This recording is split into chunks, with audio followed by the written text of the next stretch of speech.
Dalton Ponce was the champion with the Party Animals this year. He's been an all-star for 2 years, and I believe that's both years he's been in Banana Ball. So super excited to see that. Got a lot of wins this season, got 50 strikeouts, so really excited to see that. And if you haven't seen as well, he's got some pretty sick dance moves. So with all that being said, let's bring to the stage Dalton Ponce. What's going on, guys? Hear me clear? All good? All good. Sweet. So excited to be on here, man. It means a lot. Just want to give, shout out to you guys and what you guys do. I mean, each one of the players, like we look at your guys' stuff. Like you guys are doing stuff that no one else is. And it's really cool that you guys get to break this down for sure. Thank you. Appreciate it. Yeah, thank you so much. Of course. And it's been awesome. We've gotten to interact with you in person a few times, and you're just a great guy. Super excited to have you on for the first time on the podcast. Yeah, it means a lot. I mean, shoot, I have to now that you guys basically won us a championship. Come on now. I mean, how awesome was that? You literally caught my foul ball. I mean, literally, it's literally that. Like, I mean, tensions were high. I mean, it couldn't have been better, truly. Yeah, that's an amazing moment that we'll have forever in our minds, and now it's in the intro. So appreciate. I love it. Appreciate that. Love it. I still can't believe that I was looking away barely, and by the time I heard the crack of the bat, and by the time I turned, it was already in Brandon's glove. It was like, insane. What just happened?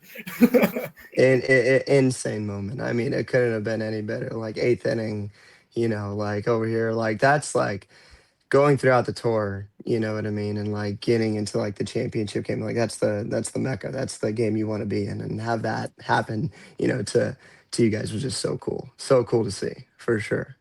Yeah, it was definitely a fun moment. But with the championship in general, like, can you take us into some of your feelings going into the game and obviously at the end once you guys knew that you had the victory? Yeah, I mean, like, the whole time it was actually hilarious with all the guys and the players. We were, they were making fun. I was like the guy going down to the bullpen each and every time that Delano and Brett, them going, 8, 9 sheet CGs, you know what I mean? And I was warming up every time. I threw a CG in the bullpen every time, and it was so funny that like, okay, like we get to the championship again, I go down there, kind of warm up, and good games each and every game too. And originally they were gonna have Drew go 8, 9, and I was okay with that. I just wanted to win. Like I don't care. Like I just want to win. Party Animals wanted to win, and then that's when Vava gave me the nod. He was like, "Okay, you got the 8th." And I was like, "Oh gosh, here we go." And like it was a long time before I got nervous. Probably since Clemson. Pitching at Clemson was like, when you're standing on the mound, and I look up and you keep going up, and there's fans still going up, and you're like, Yeah. "Oh gosh, I haven't been nervous since then." But like the tensions were so high, and that like you kind of like black out in the moment, like you start throwing, you start doing what you need to do.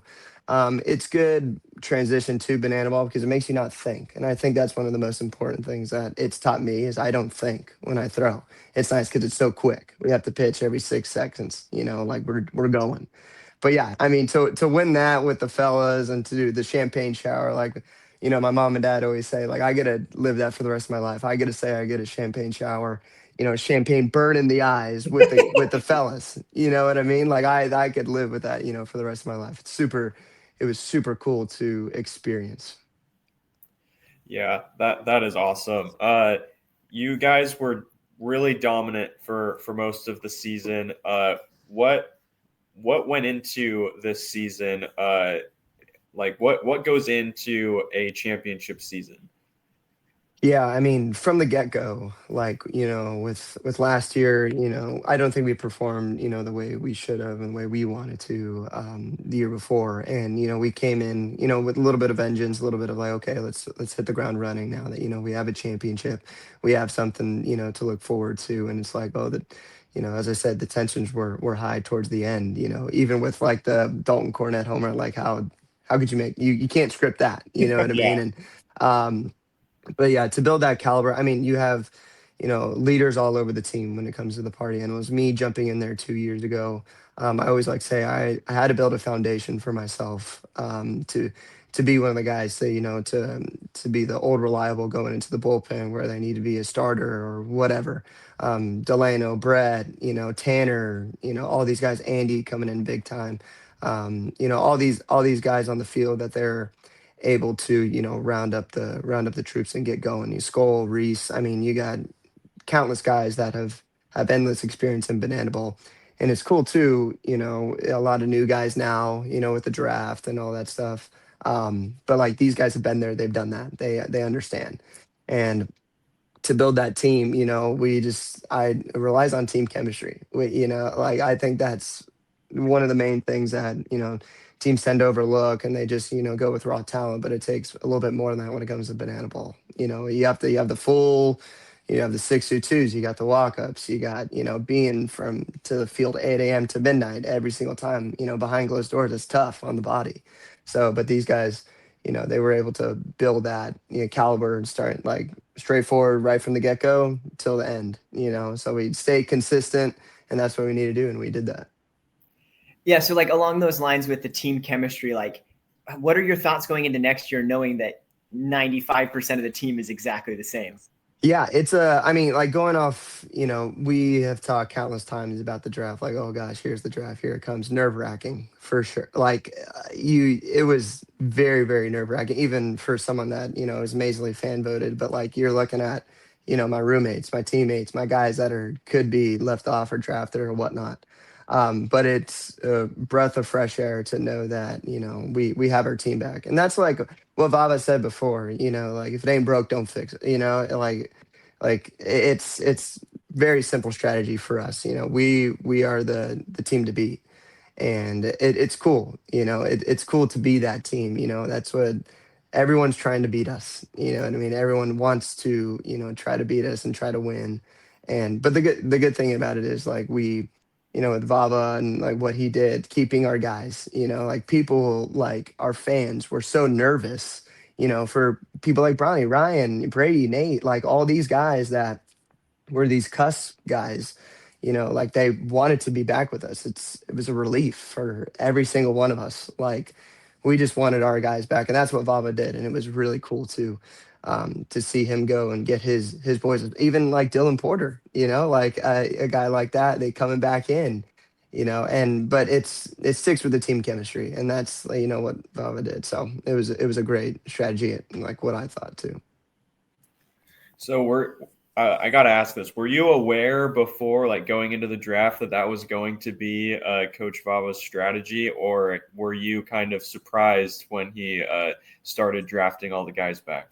Yeah, we kind of had a familiarity. Like we kind of knew, I mean, knew like with the draft, we were hoping, Yeah. at the end of the day, we can't think what Bob was thinking, but we hope, Yeah. that he was going to go in doing that. Like, of course, like as we talked about, like the Bananas had a completely different strategy. All these teams had a draft from scratch, and they had to go for the Coconuts Clowns. They all had to, get guys that, like they were absolutely outstanding guys in the minor leagues and everything like that. But Vava, kind of had hopefully a set in stone, like, okay, I'm going to do this, this, this, and that. And it made it a lot easier for him, to Yeah. draft, and the fans, you know what I mean? Because they were all freaking out, just like we were. Like we're refreshing the page the same. Yeah, like we're like, oh my gosh, is my roommate going to be back? Is my teammate going to be back?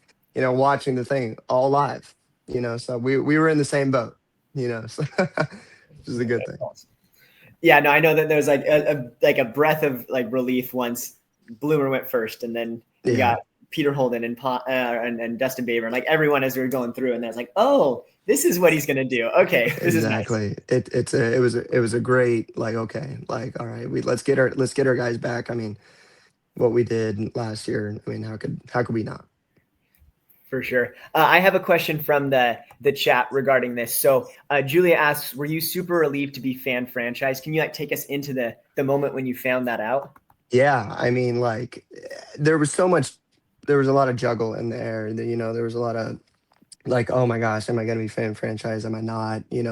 Being the only pitcher to be fan franchise was a tremendous like honor, truly. Like, when it comes to these guys that work their butts off every single day, um, for the 2 years that I've been here, it was a relief to be voted by the fans, and I couldn't express the love and how grateful I am for them too. But yes, a little bit of like okay, like knowing I don't have to like worry because like anything could happen, with the draft. Any team could have selected me if I was in the draft as well. Um, and every team needs pitching and every team needs a good bat. So I mean, to be fan franchise was unbelievable. It was really cool when Vava called me up and said that and was like, oh man, all right, we could breathe a little bit, like all right, we could breathe. So it was awesome, truly. I love that.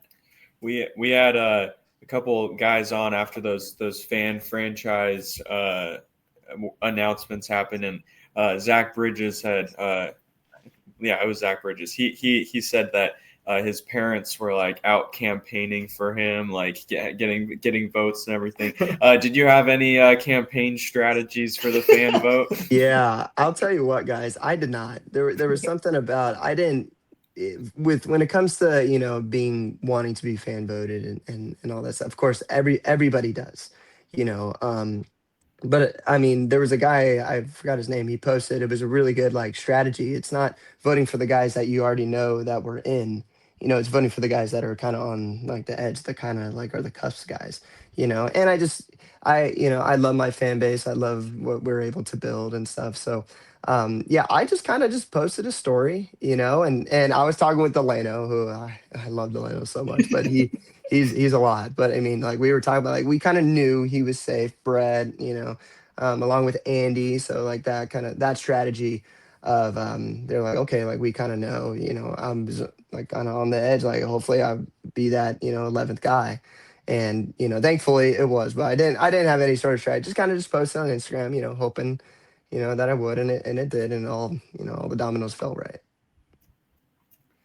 Perfect. Well, we're super stoked that you're back. Yeah. Sorry. Did you have No, you're good. a fan one that you wanted to? Oh, okay. Yeah. So we got a fan one in there that we'll bring up, but kind of want to go back to how you got into Banana Ball and starting with what was your baseball situation as you were growing up, and like what got you into baseball, that whole lead up to where it was right before you shifted over to Banana Ball. Yeah, absolutely. So I started out playing baseball since I was 2 years old. Live and breathe baseball. Like my mom put me in, and my dad was a quarterback. So I mean, it was a lot different. It was a lot two different sides. But I grew up playing baseball in my life. I went to St. Mary's College for 3 years in Northern California. So I did that for 3 years. COVID happened. It all got messed up when COVID happened too, when it comes to the draft and all that stuff. And then I transferred to Long Beach State for 2 years. Um, so I was there for 2 years, and I kind of knew, like, I didn't get drafted or anything like that, but I kind of knew I still was good enough to play baseball, or just at least get paid to play. And so I joined the MLB Draft League, and I was in the Frederick Keys, and kind of like the Orioles kind of like organization that got let go because of COVID. And I played their first season. I played the amateur and the pro league. So, but it was a tough time. It was a very unique story, that I like to tell. It was a lot different. It was a lot different for me, and with the winning atmosphere college brings, and when you go into pro, everyone's kind of for themselves. Everyone's trying to get to the next level, and that winning aspect is kind of gone a little bit.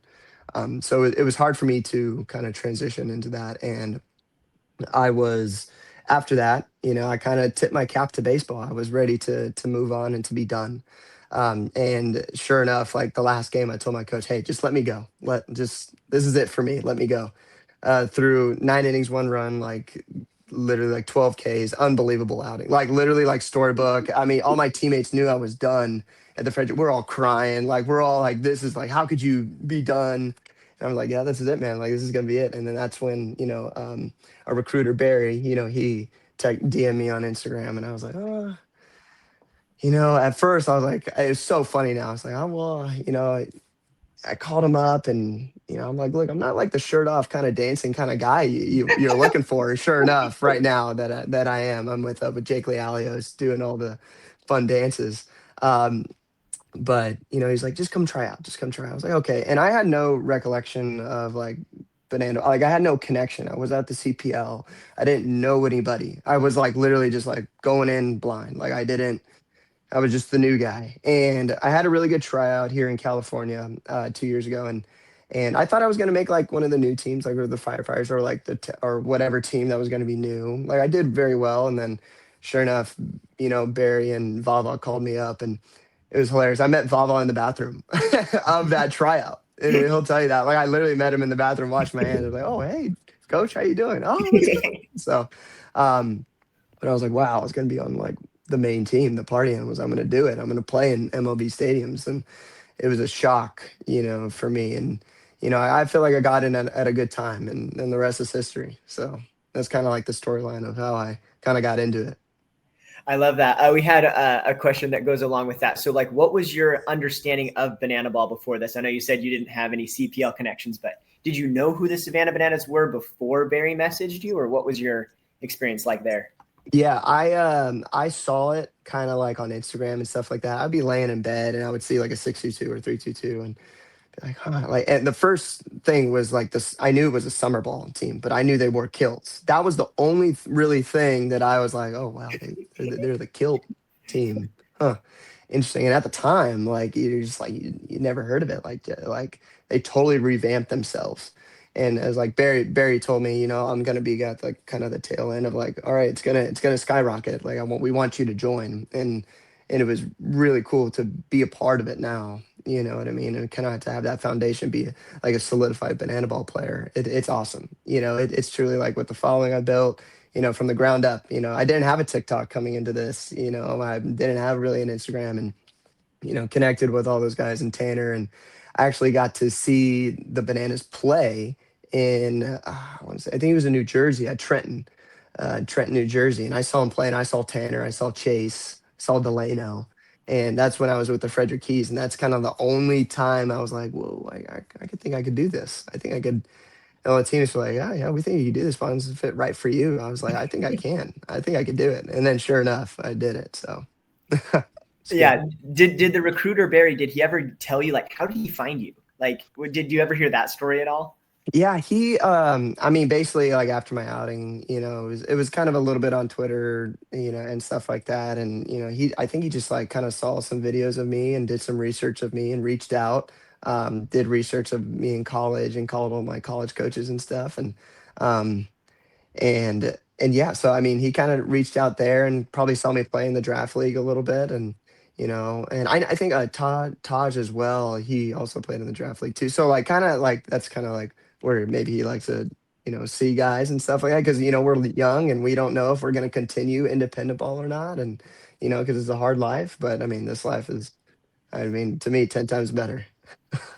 Love that. Yeah. So you mentioned that your time in the was it the Frederick Keys? Is that what you Yeah, said? independent ball with the Okay. Frederick Keys. In your time in indie ball, people were playing for themselves, trying to get to the next step. How is that environment? How is the banana ball environment different compared to like a regular indie ball situation?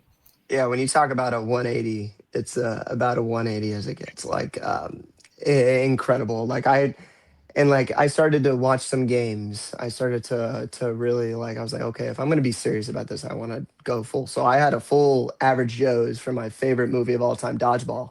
So I was like, I'm just going to go for it. Like I grew up dancing. I grew up like I didn't never had any dance lessons or anything like that. But I grew up with this Taibo, and it was like this kind of like gymnast guy that kind of like would we would do punches and stuff, and that's how I built my rhythm since I was like 5, and I would just do that. And I danced to Michael Jackson, in high school and all that stuff. And for the people that know me, I did a whole Michael Jackson thing in high school and stuff. So it was like I had but best of both worlds, and I kind of just needed to put them together. And it was kind of like a real surreal experience when I was like, oh wow, like went to Savannah, I flew into Savannah, and like, oh man, like this is real. Like, and at first, like my first game I ever played when we played in Tampa, I'm looking around like, is this thing gonna sell out? Is this thing gonna like? You're always so skeptical, as anyone would, like, and then sure enough, sells out, and over here I'm shaking. It's awesome. It's an awesome feeling. It really is, for people that support you and want you to be there and want you to play well. And that's what every player wants to do. They want to still play well. They want to play the game well, it's still super competitive and real, as you guys have seen. Like you guys were right in it, like with the championship game, and it's cool. It's a great balance. It's a hard balance, for me to come in there and pitch and stuff, because I really didn't do well the first couple of months. I went to the Party Animals. I had to like really like. I always tell the story of Fluke going, hey, like you got to just let go of baseball, like just have fun and dance with Jake on the sidelines. And that's what I did. I flipped my hat backwards and, did with the look that I have now, and started just, whatever happens, happens. And, I started to go on a better route there when I started to just let go and just have fun and not think, like say hi to the batters, like talk, and some guys don't like that. Some guys don't like, some guys like to be locked in when they're hitting. But with me, like I'm talking with them. I'm talking to Olson, talking crap to Olson all the time. That guy, if anyone knows. No, but it's good. You build friendships, you build chemistry. It's a complete 180. But I do love the guys that were there too, that supported me from the beginning. I love that. So like talking about how you had the best of both worlds with baseball and dance and all the fan stuff, like how do you balance that today? Like preparing to make sure that your skills are tight on the pitching, but you're also able to learn the dances and all of that. Like how do you do that? It's a lot more than you think. It's like we get them the day of. That's the crazy thing. Some we don't. Some we kind of get them a couple days before if it's a big thing. But like when it comes to the 622 dances that we have to learn, it's anyone that's doing it, me, Jake, we got to learn it then. We got to learn now. We're sweating out there before the game, like at 10 a.m. Like here we go. Like we got to learn this dance. But it was really cool. Someone, I think one of my teammates told me that like during the tryout they're using my 622 dance as a tryout, that the one that I did. And it's really like I sit back and I'm like, geez Louise, like I was learning a new dance, and now I'm the standard of that. And it's really really awesome to like think about that. Like these guys are like watching me dance to try to and pitch, and with me the balance of the two was difficult at first for me to try to develop, to try to let go. Because like I would get in the dugout, I'd put my jacket on and not talk to anyone, like I usually would do, like any pitcher would do. But then after it was in Mesa, Arizona, is when I really started to like I that time is like 2 years ago, is when I started to like, okay, I started to let go. I started to flip the hat backwards. I started to dance. I started to have fun. Like I started to balance, and it's still difficult to balance the two, because sometimes you're so competitive and wanting to win that like when you're on the field and not doing well, shoot, you revert right back to what you did in baseball, and you're not laughing, you're not dancing when you're giving up bombs, like it's hard. it's difficult, but it's good to like what I kind of do, like Philly's a very quick pitcher. To me, I try to get the outs and then entertain after. That's kind of like my motive of how I go about it, so. Yeah, it sounds like the Party Animals in general. It's like get the literally. job done and entertain on the back end. There you go. Absolutely.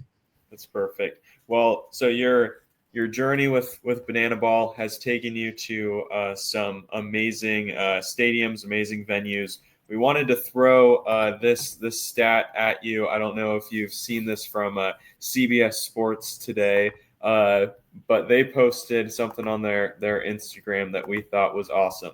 So the Tennessee Titans have not won a home game this season. And so here are some teams that have won at least one game in Nissan Stadium. What does it mean to you to know that you have won more games in Nissan Stadium than the Tennessee Titans this season? Wow. First of all, I haven't seen that graphic at all. Complete surprise. That is so awesome and so funny at the same time. But it's like, it's so cool. It just goes to show that, we're just right in it like with the rest of the teams, But that stadium was really cool. An insane, crazy game. But that's so cool that they would put our logo right in front of those photos. I love that. So cool. Definitely need to go and research that for sure. Yeah, we'll send you a link to this. That was Cooper who's helping us out with some stuff. He found that today, so so funny. So funny. That's awesome. Yeah, but what is it like to play in some of these huge stadiums, historic stadiums? Yeah, as a pitcher when it comes to the football stadium, it's pretty tough, pretty difficult. I was very blessed, this year to not give up a home run in a football stadium. It was just me and Brady. Like we just thank gosh. But knock on wood, hopefully next year it continues. But I mean, like when you're pitching these big stadiums, very humbly, you get kind of very like used to it in a sense. Like you kind of like you're like, okay, like I've already pitched and played in front of these when I remember the first game when I started in Philly, when I was in Philadelphia. That one was like, oh gosh, like again, shaking, like you have the whole ordeal. That one it would like really get you. Then you kind of like start to develop and you start like getting comfortable with the fans and you go talk to them and be in the crowd and it's good. It's fun. But then when you're playing in these really big stadiums like Clemson, like you're like, oh geez, okay. Like, you gotta like slow the heart rate down. You're like all right. And some are used to it, and some get the jitters. And it's all good adrenaline. It's good. Like you start getting ramped up, and you're like, all right, let's do this thing. You're facing your homies. You're facing your guys. I love that. Yeah, with all the fields, I mean, there's a ton of other fields that are coming up next year as well that'll be added to that list. We had a question here: what city or stadium are you most excited to play in next year? It's a great one. It's a great one. As a California boy, it hurts, that I'm not an Angel or Petco. I would love to go there, but for those guys. But I think Oregon and Boise are super fascinating to me. I think Boise, of course, with the blue turf. Like, how Yeah. could you not? That game's going to be insane. Like the graphics, the media. That Yeah. one's going to be gnarly. The blue, the pink, all that. I think it's going to be really cool. But another kind of one that we already played in, but one of my favorites was Las Vegas. Las Vegas was one what I personally loved on the first year of tour. I really liked Las Vegas. I liked how the field was, the atmosphere was, and that was like really cool. Like there's tons of party animal fans there. If we had a home base, I feel like it would be Las Vegas. I mean, could we not? Yeah, yeah, definitely. Um, but and then of course, I mean, how could you not like Yankee Stadium? You're playing in the mecca of all ballparks. You get to check that one off the list. That you could say, as a 25-year-old, you played at Yankee Stadium. Pretty awesome. That's phenomenal. Yeah. So now with next season, you're going to all these amazing stadiums, but it's also the league is shifting a little bit. There's two more teams. It's a Banana Ball Championship League. Every team is playing the same amount of away games and home games. Everything's shifting. What are some of your thoughts on the changes coming up next season? Yeah, I think it's all a good thing too. Jesse knows what he's doing. He's built this thing from the ground up, and we all trust him. But yeah, no, it's becoming a league, and it truly is becoming more competitive. We brought in, guys. I mean, you just had an interview with Tanner Allen. You know what I mean? Like I was at Mississippi State at Long Beach opening day. That the year after they won the the whole thing, the whole World Series, the College World Series. So it's like. You're bringing in these high level guys, Jordan Brewer and all these guys that are really good, and it brings a different dynamic to it. It brings a different it's really cool to see this thing evolve. And it's like, okay, here's a league. All right, here's a championship. All right, here's the playoff picture. We got playoffs in the middle of the season now. In order to make it to the playoffs, that's what it's like. Yes, it's going to be more competitive, absolutely. But I don't think we're going to forget about all the good, all the entertainment, all the fun that also goes along to it.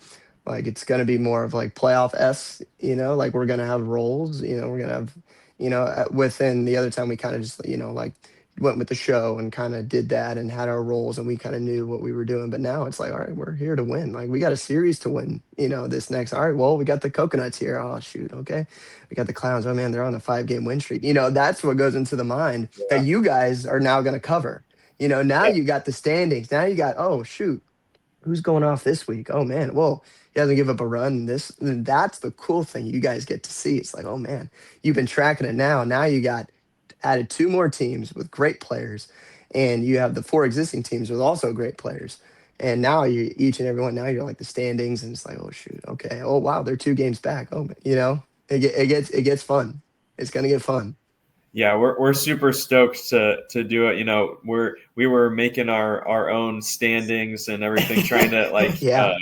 keep up with it this season, but to have uh, have a solid idea of like the playoff race and everything. We're really excited for that, and to try to get some guys on that might be having a hot weekend or whatever. Try to get them on to talk to them. We're super stoked for this season and covering it all. Do it. Absolutely. Get as many guys as on as possible. They love it. We love it. And what you guys are doing is it's pretty special. It's cool to be a part of, and for you guys to take this thing into your own and really make it to what it has been today. Thank you. Yeah, no, we're super pumped for next season. Adjusting a little bit to some big news that came, I think, today as well. You were mentioning with your family here. What does it mean to you that your cousin Cody Ponce going to the Blue Jays? Yeah, I mean, what an awesome feeling, was, he's been at it, for 4 straight years now. I think, playing overseas, and to have him, sign a big contract, and I got friends, my phone's blowing up. Oh my gosh, you see this, you see this, you see this, and it's pretty cool to have a family member now come back to the big leagues, and hopefully be in the rotation too. As a Dodger fan, against the Blue Jays, and I feel like the Blue Jays got a whole lot better, with my cousin being there. So I'm happy for him and Emma and stuff, and what they've done. He just had a kid recently too, and so I mean, it's awesome for what he's done, and in Korea, and had put up video game numbers. I would be in line, and I had someone come to be like, "Oh my gosh, Cody might win the Cy Young out there." I'm like, what? Because I'm freaking going. I'm busy. I'm doing my thing, and I have to, and so I'm super happy for him. Truly. That's awesome. I guess, do you guys how much interaction did you have? Were you guys close at all when you grew up, or any of that? Did you ever play baseball together? Yeah, I mean, so he went to Damien High School, and he went to Cal Poly Pomona, then got drafted by the Brewers. My route was definitely different. But me and Cody, we always check and haul, like we're going. That's the Ponce family motto. We got to do this. Like, where are we going? He's got to do this. Now he lives, away from California now. But I mean, yeah, we both grew up, playing. We tried football, I think, both times, and we're like, oh, it's different. I was a center in football. I was just like, I was not. I wish I could have had, be a QB, but I mean, I just had 1 year, and that was that. But yeah, so we grew up. He was right here, 30 minutes away from where I live, and but yeah, so I'm excited to see where he's at now, and what he's doing for the Blue Jays, and hopefully he has a great year, and hopefully I can get him out to a game for sure. Yeah. Oh, that's so sick. I am curious, coming from a baseball family, obviously, we have, some baseball purists have some bad things to say about banana ball, that, you're trying to combat some of those things. What was your family's opinion of banana ball, when you first joined, and then what has it shifted since you've been going? Yeah, don't we all get the hate? Yeah. It's I going and being in banana ball, like, to me, when I wanted to join, with my family, there was a part of us were like, oh well, I mean, do we want to continue the route of baseball? And I think every kid should. I feel like every kid should try to get to the MLB. Have that kind of foundational structure, to get there. Like, each one of us that are now probably playing banana ball wanted to play in the MLB, wanted to play with Kershaw, wanted to play with Aaron Judge, all these guys, and to be in the big leagues. But that doesn't pan out for some, and that's okay. And talking to my parents about it, my dad's like, my dad was more like, oh, does this thing sell out? Let this thing sell out. Let's see if this, and sure enough, it does. I'm like, Dad, this thing's legit. This thing's cool. And, my mom and dad, they're both supportive of it. They love what I do each and every day, and they keep up like it was just like you.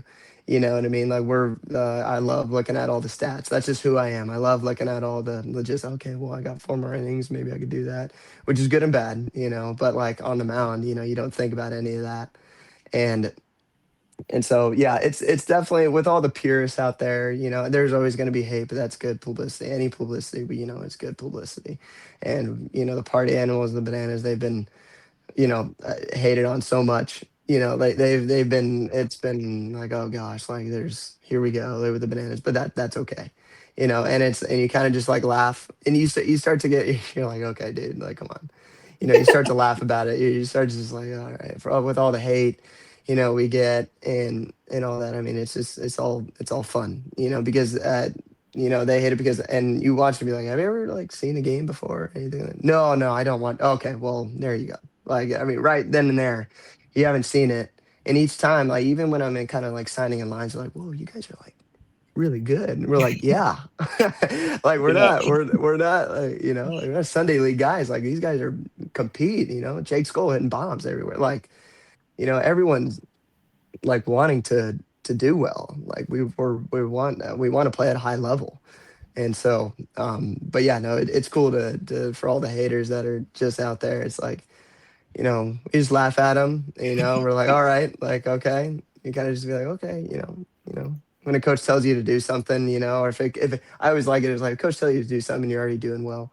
And then like, you're just doing the exact same thing. You're like, see, like I did that. And you're like, okay, yeah, all right. Yeah. That's why I kind of just have been going at it. I mean, you got, guys, I'm around, guys that are very famous and they know how to deal with it. You got to have a certain personality to be able to handle that, because it can crumble under some if you're just getting hated on constantly.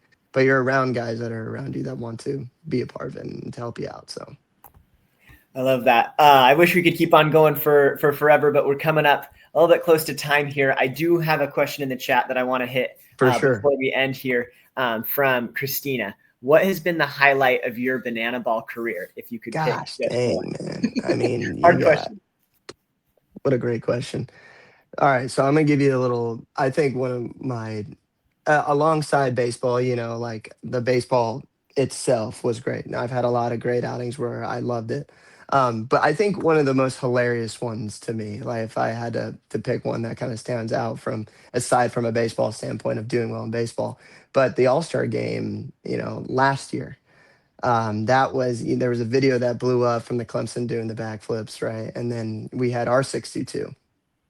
And some of you might not know, but like that 622 went, very viral. Like it was the most viral party animal video, I think, still.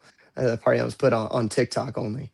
And but if you look, I actually mess up for the first time ever in all my 622s that I've ever done, mess up that dance. And Olsen gives me crap, and Cox gives me crap for it all the time. But it's really funny because you don't know in the video. But I mean, to be a part of that first ever All-Star game and to do well was such a cool experience in Clemson to do. And and you're getting to be around guys that you haven't been around in a long time, especially with this new All-Star game too. But I think that one, and then starting in Philadelphia, in the Phillies, was I think one of the highlights of my career. Like I just started, and like at the time the most like biggest MLB stadium that we've done yet. Me and Niznik, it was like, all right, here we go. Like that one was really cool. I got a lot of texts from families like, oh my gosh, we just saw you on ESPN. It's like, whoa. It's like, whoa, dude, I looked up and you were pitching. What are you talking about? And that happened a lot this year too, in Nashville and on Tennessee and all that. Like I've had a lot of videos that be like, oh my gosh, like that's you. I'm like, yeah, dude, that's what I do now. It's cool. But yeah, I think those are two cool experiences that I've done. I think pitching in Philly was just incredible. That was definitely a highlight moment of my career. Love that. Yeah, that's awesome. All right, we're almost out of time, but I did find one more. I think that this is a great one to kind of wrap up on. All Very right. timely. What was your top song on Spotify Wrapped this year? That's a good one. So I don't use Spotify. I use Apple Music, so it's a little different. But Yeah. I do have a list, as like I am more of like the vibey music kind of guy. So Tame Impala was my number one. I listened to their album constantly, so I love them. And then I had an '80s artist that I listened to all the time, Duran Duran, and I love '80s. I grew up on '80s like throughout my entire life. So I'm an old soul when it comes to music. So the 80s and then Tame Impala were my top two. They're Duran Duran. So for the people that know who those artists are, those were kind of my ones that I love. But I'm tell you what, I'm just not a country guy. I've just never been, coming from, I've just never been the country guy. I like, more of the vibe. I like a good beat, but no, I just can't, for all those country, I give it to you. You guys are, that's your guys thing, but I'm going to stick with, my oldies. So You're on the right team then. there you go. Yeah, no, literally. I mean, it could have been better. So I'm glad that I'm still, with the Party Animals, and I appreciate you guys having me on too. But yeah, have fun with Vava and Baber. Hopefully they got a lot of good things to say. But I mean, it means a lot. Hopefully we do this, again soon. For sure. We're happy to have you on again, and we appreciate the time. Thank you so much. Absolutely. Thank you guys. I appreciate it. This clip came from our weekly live stream. Join us live every Wednesday for the full show.